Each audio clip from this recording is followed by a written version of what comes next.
O Mubarak, for you it's my prayer. O Mubarak, for you it's my prayer.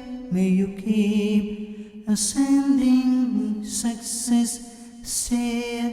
O Mubarak, for you it's my prayer.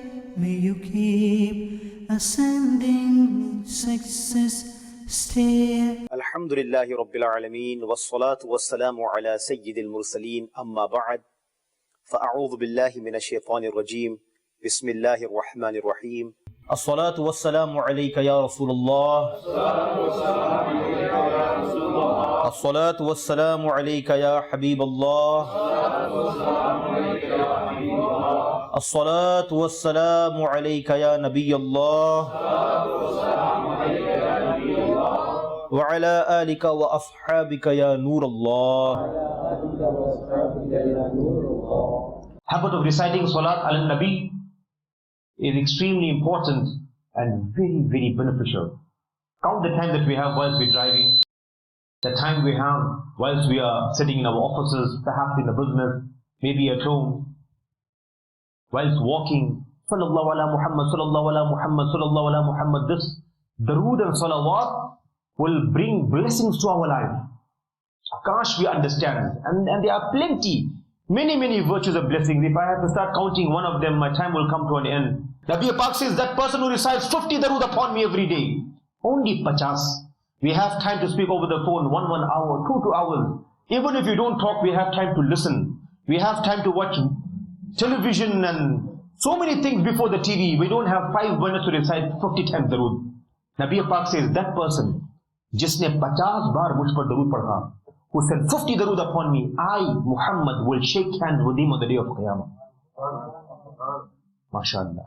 Likewise, there are many other significant. Sallu ala al-Habib, sallallahu ta'ala ala Muhammad, sallallahu alayhi wa sallam. Salatan wa salaman alayka ya Sayyidi ya Rasulullah, wa sallam alayka ya Sayyidi ya Nabi Allah. Muhtaram Hadarat. My respected brothers, if we count the blessings of the month of Ramadan, subhanallah, it is not possible, subhanallah, to count the blessings of the month of Ramadan. Subhanallah, listen to the zikr and the ibadat and the tasbih that we make in the month of Ramadan. Amirul Mu'mineen Sayyidina Umar Farooq radiyallahu ta'ala anhu has mentioned that the Holy Prophet sallallahu ta'ala alayhi wa sallam had said, the one who remembers Allah Azza wa Jal in the month of Ramadan will be forgiven. Subhanallah. The one who remembers Allah Azza wa Jal in the month of Ramadan will be forgiven, and the one who asks Allah Azza wa Jal for anything in this month will not be deprived. Subhanallah. We need to know how to make the ibadat of Allah subhanahu wa ta'ala. Not in the sense where our eyes is closed, we don't even know what we're asking for, with no concentration, with no tawajjuh, no yaksui. We're thinking about money, we're thinking about the shop, we're thinking about the dunya, and our hands are up and we're asking. No, you really need to ask from the bottom of your heart, subhanallah, what is the dhikr of Allah subhanahu wa ta'ala? How do you make the ibadat of Allah subhanahu wa ta'ala, subhanallah? Listen, my dear brothers and sisters. It is mentioned, Mufti Ahmad Yar Khan Naimi rahmatullahi ta'ala, in his famous book he mentions, there are 4 names for the month of Ramadan. How many?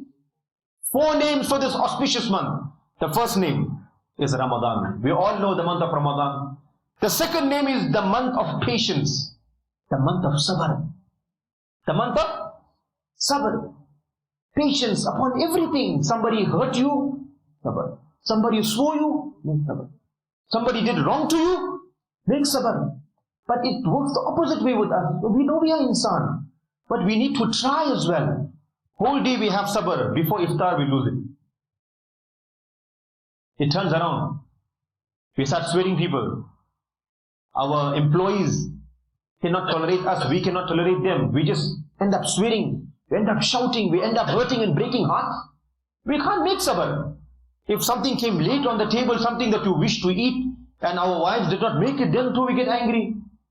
So the second name of this month is called the month of sabr. And the third name is the month of sympathy. Allah, Allah. We need to sympathize with people. We need to have tolerance in us. We need to forgive people. We need to forbear. We can't do it the whole year, TK. But this month has come for you and I, for us to be trained. It's a month where you can train how to have patience, how to sympathize, how to forgive, how to forbear, how to have tolerance in you. Allahu Akbar. And the last name, the fourth name of this month is the month of increased sustenance. Subhanallah. Meaning Allah Azza wa Jal increases your rozi, your sustenance, mashallah. You think you're going to be opening your fast here, but then you are invited somewhere else. With everybody, with so many people, we break our roza together, subhanallah. So my dear brothers in Islam, kash we know how to respect this month. Kash we know how to forgive. This should be an opportunity for us, inshallah, to clean our hearts, to clean our qalb. If we can clean our hearts, inshallah, if we are successful in cleaning our hearts, meaning make your heart a mirror that when you look into your heart, you must be able to see a reflection. Don't have enmity in your heart. We are fasting on one hand, we are making ibadat, Allahu Akbar. In the book, The Blessings of Ramadan, it is mentioned on the day of Qiyamah. Nabi Pak Sallallahu Alaihi Wasallam asked his companions, "Oh my companions, you tell me, who is a destitute? Who is a destitute?" Sahaba Ikram said, "Ya Rasulullah, destitute wahi hota hai, jo gharib ho, faqir hai, uske paas kuch nahi hai. He has nothing, he is a poor, he has no wealth, he is a destitute." Nabi Pak Sallallahu Alaihi Wasallam said, "Oh my Sahaba, destitute is that person on the day of Qiyamah. He may have performed namaz, he may have performed roza, kept his fast. His books of deeds is filled with good deeds. But on the other hand, he used to accuse people. He used to slander people. He used to hurt people. He used to break ties. He used to break relationships. And then because of these bad deeds, because of the sins that he committed in the dunya, his good deeds will be snatched away. It will be taken away. And then he will be begging for one good deed. Nabi Pak Sallallahu says, "Oh my Sahaba, that person that you think is not a destitute in the dunya, he's very rich. He has everything. You will see his need and you will see his situation on the day of Qiyamah where he will be a real destitute. And then who's going to borrow you? Who's going to give you one deed? Who's going to learn you the deeds?" On that day, even the mother will not recognize her children. Even the father will tell his son to go. The brother will not stand next to his brother. The best contact that you have in the world, who is ready to give you anything that you need in the dunya, on the day of Qiyamah, he will not know you because he needs deeds himself. How can he give you deeds? So my dear brothers, this is the time for us to, inshallah, make it a habit, inshallah. From today, let's humble ourselves. Let's make ourselves humble, inshallah. Let's drop ourselves down to earth. Humble as possible. Somebody swore you, somebody shouted at you, somebody cheated with you. Don't need to take revenge. Because why? We have the best role model, and that role model is Janabi Muhammad Rasulullah Sallallahu Ta'ala. The Quran says, لَقَدْ كَانَ لَكُمْ فِي رَسُولِ اللَّهِ أُسْوَةٌ حَسَنَةٌ. Subhanallah. Let's open the books of hadith, we will learn. Hazrat Anas radiyallahu ta'ala anhu in Sahih al-Bukhari, he mentions, Hazrat Anas says, "I was walking along with the Holy Rasul Sallallahu Alaihi Wasallam. मैं नबी पाक के साथ चल रहा था, सादत की बात थी. नबी पाक के साथ चल रहा था, बस एक शख्स आया. And Nabi Pak was using a shawl, Najrani shawl. And this person pulled that shawl so hard, it was thick material. He strangled the neck of the Holy Rasulullah to this extent that Nabi Pak's face color changed. And then he's strangling and he's saying, "Oh Muhammad, I want some wealth of the booty. Mali ghanimat, meaning after you win any battle, whatever wealth is left." Nabi Pak used to distribute that amongst the Sahaba, amongst the companions who participated in a battle. So this person is saying, "I want some wealth from that wealth," but he's strangling and talking. If it was you and I, if you and I was in that situation, we would have released ourselves and maybe hit him first, punched him. Is this the way to ask? Today if a beggar comes to you and demand 1 rand or 2 rand, or ask you for 10 rand, and you giving him 1 rand, and he says, "No, but I want 10 rand." He never shouted at us, he only asked, and then we lose our temper. We can become a boss. Take whatever I'm giving you. Why are you demanding? Appreciate what you are getting. This is our quality. But Nabi Pak released that shawl. He took a deep breath because he was choking. And after taking a deep breath, he smiled and he said, "Oh Anas, give him whatever he's asking for." Never shouted at him. Never told him, never stopped him, never hit him, never took revenge with him. This is the style of Mustafa Sallallahu Ta'ala Alaihi Wasallam. And in Makkatul Mukarramah, they would put thorns on his pathway. Nabi Pak was tortured to this extent that he was in sajda. They would put the intestines of the camel on his back. They would strangle him while he's in salah. He went to spread Islam in Taif. The little children of that area threw stones. They stoned Rasulullah to this extent that he was bleeding from head to toe. His Mubarak Na'alain Sharif, his Mubarak and blessed sandal was filled with blood. But this amount of tolerance that he never hurt anybody. कौन देता है देने को चाहिए देने वाला है सच्चा हमारा नबी सबसे औला हमारा नबी. And one battle Nabi Pak stood in the battle of Uhud. His dandane Mubarak, his tooth became shaheed. Sahaba Ikram came, they said, Ya Rasulullah, you are bleeding. Your tooth Mubarak became shaheed. Your face is bleeding. Nabi Pak raised his hand and said, Allahumma hadi qawmi, fa innahum la ya'lamun. Oh Allah, these people don't know who I am. You guide them, Ya Allah. Nabi Pak never shouted at them. Nabi Pak never took revenge with them. But he made dua hidayat for them. So my dear brothers, may Allah subhanahu wa ta'ala forgive our major and minor sins. May Allah azza wa jalla accept the month of Ramadan. This is the time to ask your mother and father for maafi. Kiss their feet and ask them for forgiveness. If you are living with them, make shukr of Allah subhanahu wa ta'ala that you have your parents. And don't hurt their feelings. Don't hurt their desires. Their khushi, their happiness. Allah's happiness is hidden within their happiness. If you want Allah to be happy with you, you need to make them happy as well, inshallah. It's a general topic. These days our children have the habit of shouting back to the parents, oh dad, oh mommy, you always have the habit of sending me over and over and again to the shop. I just came from there, you could have told me to buy it one time. What's the need for me to go again? Or they'll tell you, okay, beta, give me one glass water. Son, bring me one glass water. And what our children say? Ma, you always nag me. Give me this, give me this, give me this. We have visited the old age homes in Durban. I'm sure in Johannesburg, I'm sure you also have the homes where the old people there. When we go to visit it, we see that there are people out there who haven't seen their children for 4 years. They made their children doctors and engineers. I asked one dad, one father, how many years are you here? He said, I'm here for 4 years. My son kept me here because his wife did not want me to be with him. And my son told me, Dad, I will come and pick you up just now. It's 4 years gone, my son never come to pick me up till today. What is this? Allahu Akbar. The dua and the blessings of your parents is our success, my dear brothers in Islam. Allahu Akbar. Don't you know? It was mentioned about a great person, Hazrat Bayan Bustami rahmatullahi ta'ala, what a great wali of his time. What a great saint of his time. Listen to this beautiful parable, my dear brothers in Islam. It will revive your iman and make us sincere and make us obedient towards our parents, inshallah. Bayan Bustami rahmatullahi ta'ala was a little child. And in the kalak and severe winter of that country, his mother asked him for a glass of water, for a bowl of water. It was not like this zamana here where you just have the taps in your bedroom.